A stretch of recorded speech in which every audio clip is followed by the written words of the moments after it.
Unity for Bangladesh এই গণ অভ্যুত্থানের আজকে 100, সম্ভবত আমি হিসাবে ভুল না করলে 100তম দিন।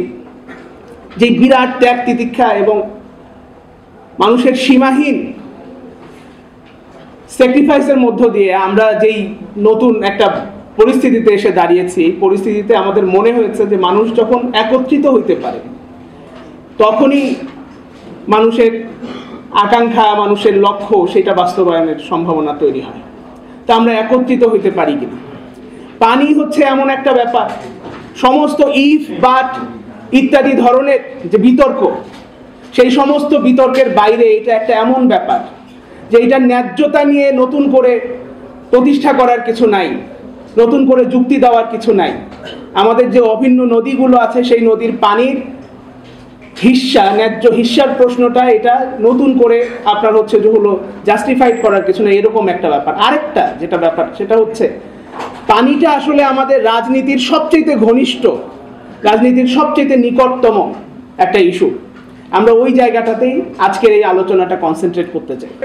ছোটবেলা থেকে ভারত বন্ধু রাষ্ট্র বলে জেনে বড় হয়েছি, বড় হয়ে জেনেছি পড়াশোনা করে যে রাষ্ট্র কখনো মানুষের বন্ধু হয় না, রাষ্ট্র মানুষের বন্ধু হয় না।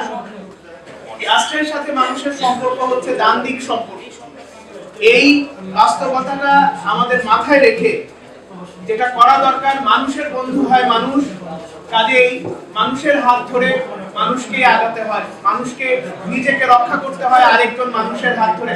আমরা যে আহ্বানটা আজকে এখান থেকে রাখতে চাই যে এই গোটা দক্ষিণ এশিয়ার যে সংকট, এই রাজনৈতিক সংকটটা মোকাবেলা করার জন্য আমরা দক্ষিণ এশিয়া ব্যাপী যে দেশপ্রেমিক রাজনৈতিক শক্তিগুলো আছে তাদের একটা ঐক্য আমরা গড়ে তুলতে চাই। সেই লড়াইটা আমরা করব, সেই প্রচেষ্টাটা আমরা অব্যাহত রাখবো।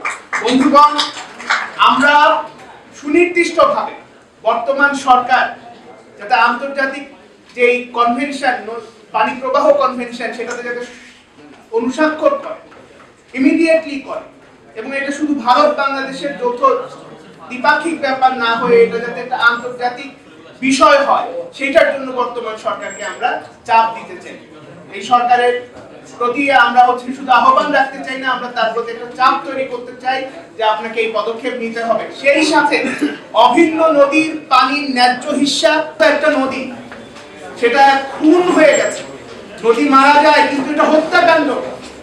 আগামী ফেব্রুয়ারিতে আমরা বাংলাদেশের চেষ্টা করব সমস্ত রাজনৈতিক শক্তি, সামাজিক শক্তি, ছাত্র সংগঠন, গণসংগঠন, ট্রেড ইউনিয়নগুলোকে সাথে নিয়ে আমরা একটা তিস্তা লং মার্চের মধ্য দিয়ে আমরা এই যে অভিন্ন নদীর পানির ন্যায্য হিস্সা সেইটা আদায় করার দিকে অগ্রসর হতে পারি।